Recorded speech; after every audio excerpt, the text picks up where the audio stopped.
Well, good evening. Today is Tuesday of Holy Week, and just like as we have been doing since Sunday, each of the last couple of days, and for the next several days, we'll be looking at what is happening in the life and time of Jesus as he goes to the cross and as we enter into Easter weekend. Well, today, in the life and time of Jesus, it is March 31st, A.D. 33.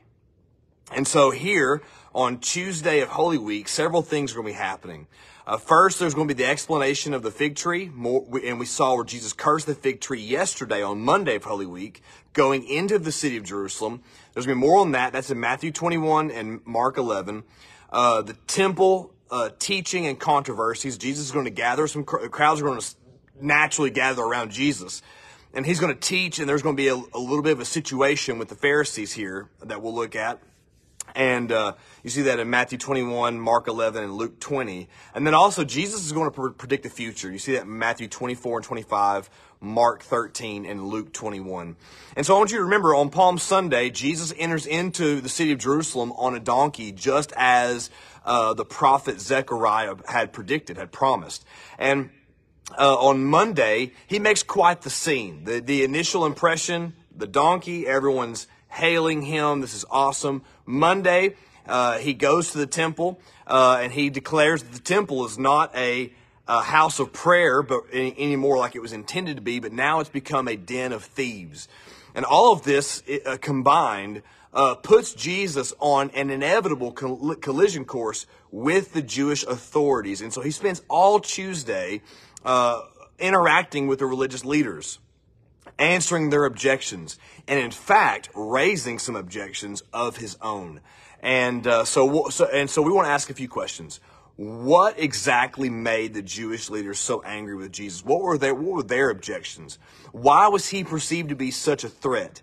And here, before he goes to the cross, what were their options and strategies for trying to discredit or rid themselves of Jesus? Well, every moment during Passion Week, the religious leaders are watching Jesus. They are trying to disprove him. They're trying to show the crowds that are in awe of Jesus. They're trying to show why he is wrong and they are right. Because you got to understand, to the Pharisees, the people with all the power and all the authority, to them, Jesus was just a kid from Nazareth. He was simply a young man who was making what they thought to be absurd, absolute claims. And yet here he is. He's not trained as a rabbi. He's not as established as us. Who is Jesus to come in here on our territory and do these miracles and teach these teachings and undermine us? That's what they're thinking here. To them, he's an upstart, uneducated Jewish kid. He's an upstart kid who threatened their way of life and their Jewish system and really their power. And so when Jesus orchestrates the cleansing of the temple, what he does in effect is he decommercializes the temple on Monday. And of course, the people who had come from all over to worship on Passover week in Jerusalem, they were excited. His followers were excited. The pilgrims there, they were excited because Jesus challenged the overbearing authority of the Jewish leaders, and he has broken their financial monopoly because they were overcharging for sacrifices. He broke their monopoly at least for one day, and it puts the religious leaders at panic. They have to find a way to drive a wedge between Jesus and his followers because they need to get rid of him. And not only is it for spiritual reasons, because we see that all throughout the Gospels earlier to this, but now he's touching their wallets. He's touching their money. It's economic reasons. He drives the money changers out, and they're not making the profit they were making. And so their strategy really is to try to get Jesus to misspeak. They try to bait him with questions that are, quite frankly, would be very hard to answer.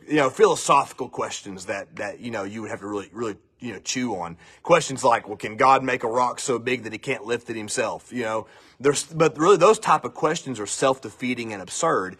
And yet the questions that they raise to Jesus answers everyone correctly. And so, which will just fuel the tension here. So on Tuesday, Jesus talks about why he curses the fig tree the day before on Monday. And he says the lesson there in cursing the fig tree is actually about true faith in God.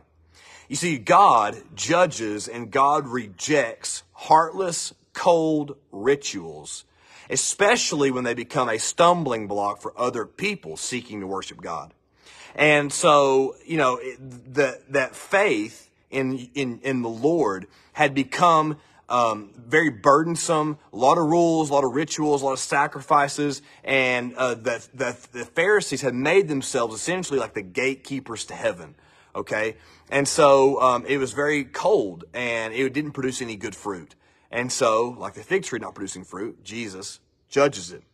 And so, in other words, this is a curse on Israel and on the Jewish system for lacking faith in God, that God promised to send a Savior, the Messiah, who was to come, and his name would be Jesus Christ. And they have rejected it, and therefore they would not bear the fruit God intended for them to bear. That's number one.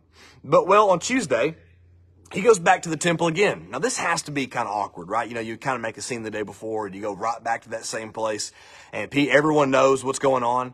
Well, Jesus goes right back to the temple on Tuesday, and the Jewish leaders want to know.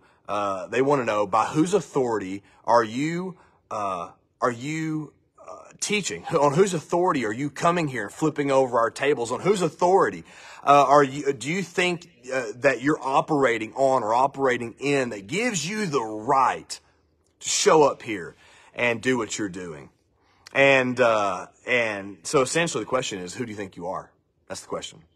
And obviously, Jesus is there with the authority of God. He's the Son of God in the flesh. And so he begins to teach the people with parables and stories. And one of those important ones is the parable of the tenants, in my estimation anyway, parable of the tenants. And Jesus is talking about the Jewish leaders, essentially, who have rejected God. They rejected God's prophets in the Old Testament. By the way, I don't know if you're aware of this, but if you dig into the Old Testament and in Old Testament history, you know that a lot of prophets in the Old Testament were persecuted by their own people. And so Jesus is saying, hey, listen, you rejected the prophets of God in the Old Testament, and now you're rejecting me as the Son of God. And so the parable of the tenants that he shares in the temple on Tuesday is actually a judgment against them, the Pharisees, the religious leaders, and all those who would listen and follow them in rejecting Jesus. And so, as you can imagine, Jesus is telling a parable about you and about your faithlessness and about you doing these things like persecuting God's prophets. That's not going to be taken very well. Not everyone's excited to hear that. In fact, they are extremely offended because they know, wait a second, Jesus is talking about us. And so they try to discredit him by asking him some hard questions, and they're hoping that he puts his foot in his mouth. And yet Jesus answers them right. Here's some of the questions they asked Jesus. Question number 1. Do we pay taxes to Caesar? Well, the conundrum is, do we give our money to God? The conundrum is Caesar is our overlord. The Roman Empire is oppressing the Jewish people. And so if Jesus says, he says, yes, give your money to the Romans, then Jesus would be pinned as a traitor, right? That's what they're hoping for. Or if he says, don't do that, don't give any money to the Romans, then their religious leaders know that Rome will take care of him and eliminate Jesus for them, for the religious leaders. And so Jesus says this: give to Caesar what is Caesar's, and give to God the things that are God's. In other words, be a good citizen. He pulls up a coin and it has Caesar's face on it, and it's like, hey, yeah, if this belongs to Caesar, give him a tax, but give to God what belongs to God. In other words, God is still priority. God, number one, is priority. Like your soul is meant to belong to God. Don't sell your soul anywhere else. Also, too, we do give the first fruit of everything we have unto the Lord. And then we give to the proper places that we need to give to. So Jesus answers the question, and he actually doesn't go in either extreme, and catches himself there. So Jesus answers this so wisely. And then they ask another question. They ask about eternity. They want to know what's going to happen in eternity. And so the question they ask next is, well, if a man's been married and he is divorced if he's married and then he gets remarried over and over, well, who will his wife be in the resurrection? And Jesus says there isn't any marriage in heaven. And so he kind of stumps them again with his response. Another question is, well, out of all the commandments, which one's the most important? Now, you got to remember, God gave Israel 10 commandments to guide the nation in terms of morality and in terms of their worship, about being reverent towards God and about loving one another. And they said, which one's the most important? You got to remember that the Old Testament law grew to 613 laws by the time the New Testament rolls around and Jesus is here on the scene, in color and flesh and blood. And so they ask him, which one's the most important of these commandments? And Jesus says, without batting an eye, he says, love the Lord your God with all your heart, soul, mind, and strength. And the second one is like it, love your neighbor as yourself. And the reason that stumps them is because that's exactly what the Old Testament law was about. Hey, loving God, facilitating worship to God, and also loving one another. Like not stealing from each other, telling the truth to each other, not killing each other. Those are all loving things. And so Jesus nails it again. It's about loving God and loving one another. And if that wasn't enough, of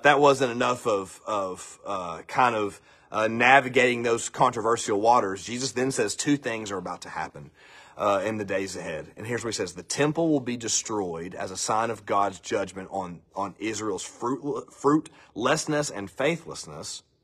You're rejecting me, therefore my Father is going to reject you. And not only will that happen in the future, but that the Son of Man is here and now. I will be coming again, and you won't know when. And so as followers of Jesus, you need to prepare yourself to trust God in the meanwhile as you face opposition. And so the religious leaders are furious at this. Destroy our temple. What do you mean you're going to destroy the temple? What do you mean the temple's going to be destroyed? It can't be destroyed. The presence of God dwells here. And so the religious leaders are furious. They've not been able to nail Jesus on a trick question. And now he's talking about the temple in a way that they don't appreciate. And then he's talking about him going and coming back and all this stuff. I mean, they cannot win for losing, these guys, the religious leaders. And so this is the straw that breaks the camel's back. Everything he said, Jesus says here, has made their decision for them. They decide, they're strengthened in their conviction that Jesus must go. And the Jews had some semi-autonomy with regards to internal conflicts, political matters, and religious affairs in a small way. Those things escalated, the Roman Empire would step in, but Israel had some limited autonomy with religious affairs and political affairs. And so as long as things stayed calm and peaceful, the Jews had a little bit of say-so. Well, at this point, the Jewish leaders feel like something must be done in order to take care of Jesus, but yet not escalate to where the Romans step in. So here's the plan now, going into tomorrow of Holy Week on Wednesday. The entire goal must be to arrest Jesus by stealth. They have to find a way to take Jesus out and not cause a scene, or so they think. And that's why they eventually turn to an inside man whom we know as Judas. And we'll see more of that tomorrow on Wednesday of Holy Week. So I hope that your week so far has been blessed. We look forward to continuing on and carrying through these devotions, and we look forward to picking up tomorrow, Wednesday of Holy Week, tomorrow evening, and we'll catch you then. Thanks. Stay blessed. God bless.